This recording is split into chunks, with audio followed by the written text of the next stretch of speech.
And so, Laura, big news Friday from the State House on Senator Bray, capping off this long and ugly fight over redistricting. Yeah, this feels like one of the many consequences we see for our state ultimately choosing not to pursue redistricting. We had a number of incumbents who opposed it that lost in their May primaries, and now Bray's announced that he won't be seeking this leadership position again.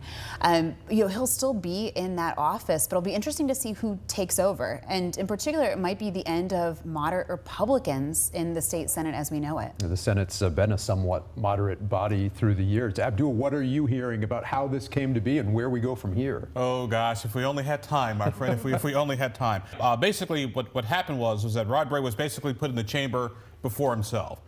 Because anyone who would have voted for him would have faced primary challenges in 2028. And he's like, I'm not going to do that to my fellow members. And Rod has always been, because his grandfather was in the Senate, his dad was elected official as well. So Rod has always had an appreciation for the institution. He always put the institution before himself. Now, I do hear Chris Garden may be sort of in the running for that job in particular, but there's a lot of bad blood and a lot of bad feelings right now. It's going to get a lot worse before it gets better.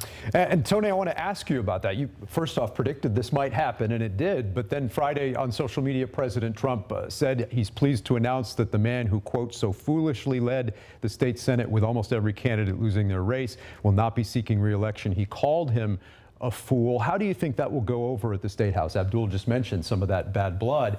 And do you think they'll take up this issue of redistricting again? Well, where Rod Bray made a mistake was working against redistricting, and then the big mistake was getting members to follow him. So the mistake on a national scale, going against your president, cost those Senate incumbents, to my count, 7 out of 9 races. When you're the Senate President pro tem, you're not just responsible for what happens in the State House official government business, but you're the leader of the campaigns. You raise money for these guys. And so you had legislators that served in office 30 years, and they put their heart and soul in this, and they follow the wrong decision and they lose. He did the right thing to step away.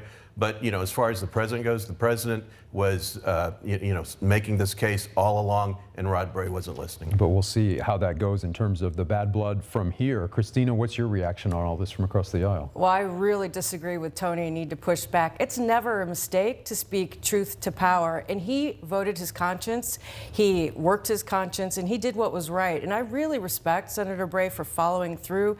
And now I think he is doing the gentlemanly thing. He's falling on his sword for those that did follow him. He doesn't want to continue to put them in a difficult political paradigm. But I really have to respect when somebody will stand up with the pressure that he faced from the highest office in the land, the most empowered political person we've ever had, President Trump, currently. You have to really admire that.